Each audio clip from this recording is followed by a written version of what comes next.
leaders. Called to set in order the things that are out of order. And to bring leadership development, human capacity building, and wealth creation to all. Welcome to Maximizing Destiny with Dr. Michael Hutton Wood from the House of Judah, the Leadership Factory, raising generational leaders, impacting the nations. And now, here is Dr. Michael Hutton Wood. Come on. Let me hear you clapping here. It's God's blessing, and you're sowing into this ministry that is empowering us to do what God has called us to do. We are in partnership. The pastors here bring our spiritual input. You bring your material blessings from what God is using us to do in your life, and then God expands his kingdom. And then you are going higher and higher. Somebody's going higher from here. Okay, let's start. Your life, your past, your present, or your future. Please write that down. What drives your life?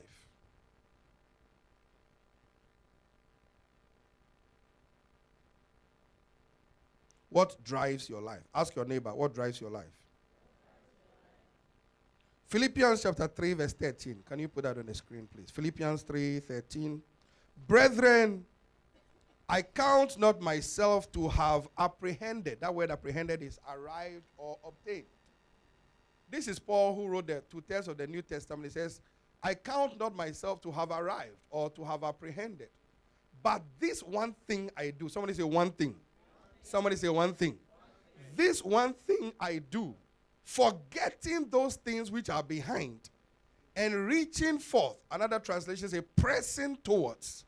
Reaching forth unto those things which are before me, that I might obtain what? A prize. I pressed, verse 14 say, I press toward the mark for the prize of the high calling of God in Christ Jesus. Now, one of the reasons why you must marry well is because there's a prize. There's a prize you must obtain on this earth. If you don't marry well, you will not obtain that prize. You'll be depressed throughout your life. I press forward. I press toward the mark. So there is a mark I must reach. And there are only certain people who can help me to obtain that prize, to reach that mark that I've set for myself. If you don't have the right people in your life, you will not reach that mark. They will stop you. 3 kinds of people in your life.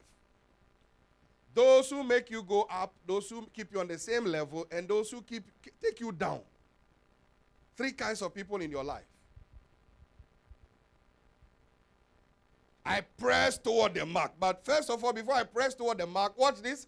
I forget. What did he say? He said, I leave the things that are in my past behind. Forgetting the past. Hello. Forgetting what? Forgetting what? Forgetting what? Forgetting the past negatively. And also, you see, there are many people when they succeed a little bit, then they get complacent and relax. One of the enemies of success is complacency. And then dwelling on past mistakes and past experiences. As I was coming in the car today, the Lord reminded me of this statement. Your past is your experience. Your present is your opportunity.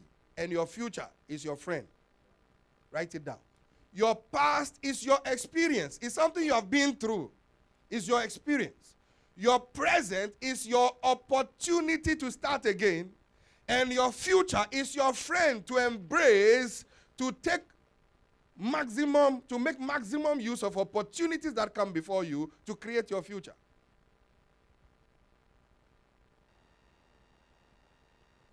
As a church, we had all kinds of choirs and singing groups in this church. They start, they flop, they start, they fail, they start, they drop.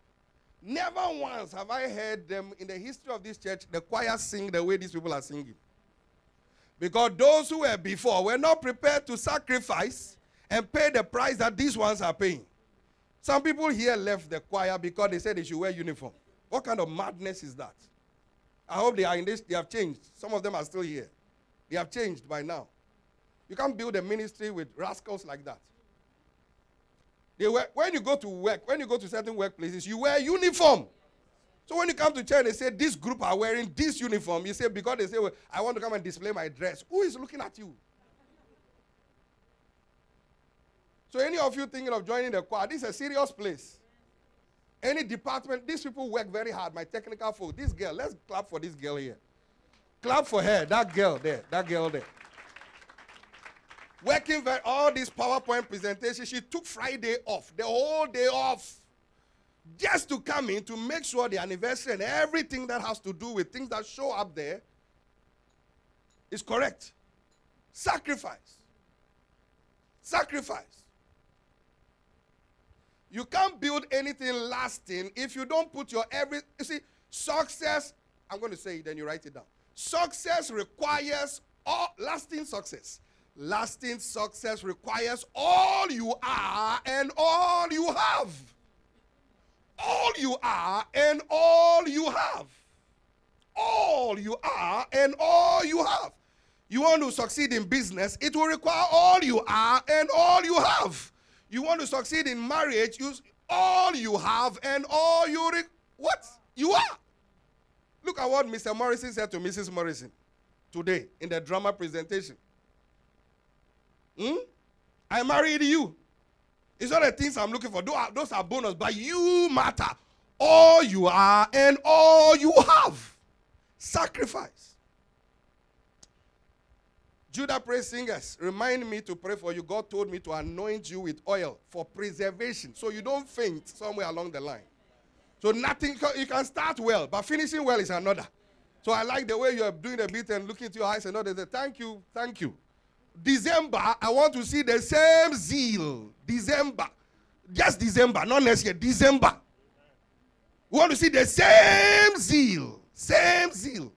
Same longevity. Many of you don't last in your relationships. You don't know how to relate properly. You can't get to your destination that way. Look at Mrs. Morrison. Mrs. Morrison didn't tell Mr. Morrison about what she was going through because of her past. Because of what the past man said. What drives your life? Your past, your present, or your future? Today I'm coming to show you what should drive your life.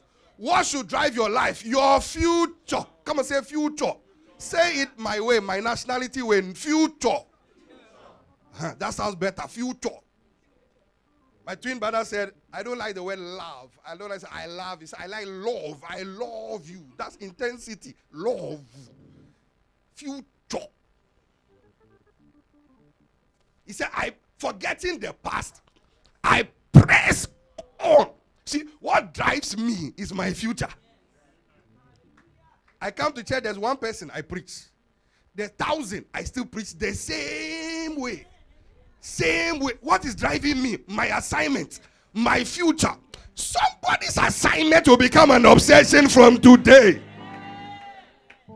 You see, when you're obsessed with your assignment, those who are assigned to stand with you become obsessed as well. Rago. You see, I like surrounding myself with people who do things my way. Catch my spirit.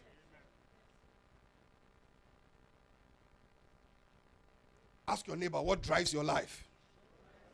Your past, your present, or your future? Now listen, first slide. Everybody's life is driven by something. Everybody's life is driven by something. Nobody is living here whose life is not being driven by something. Your past, your life is either being driven by your past, your present, or your future. Now, most dictionaries define the verb drive as to guide, to control, or to direct. So when I say what drives your life, what I'm actually saying is what guides, what controls, and what directs your life. Okay? Next slide. What is the driving force in your life? Don't write all those things. It's too long for you to write. So some of them just write the poignant statements, but don't write the notes. Right now, watch me. You may be driven by a problem, a pressure, a deadline, a painful memory. Did you see that?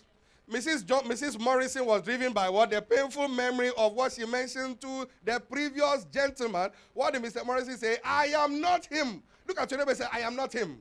Some of you lose out on relationship because you compare Johnny with President Kevin. Tell your neighbor, I am not him. You know, I appreciate all of you here, and I don't treat you badly because you are not those who messed me up in the past. So I treat you differently, and I lead you along a different path. You know, sometimes when you have been pained and hurt by people, you can use this, the way the people hurt you and think that other person is going to hurt you too. It may not necessarily be so. However, if even it is so, put certain defense mechanisms. So if even they hurt you, you still move on. Who is joining my club? Whoa. There is no guarantee that people will not hurt you. You put defense mechanisms of not being emotionally attached. There's nothing any member will do to me here that will stop me from moving. As a matter of fact, the more people do certain things I don't like, the more I focus on what is before me and leave them behind. That's the way you succeed. People will hurt you. People will criticize you. People will speak. If it's natural, it will be there. You had the sin of lawlessness. Some are lawless. You shouldn't be lawless. You shouldn't be saying somebody's lawless, so I won't come to church. Your destiny is not based on them. People criticize you in your business. Your marriages are being criticized by people. You have enemies.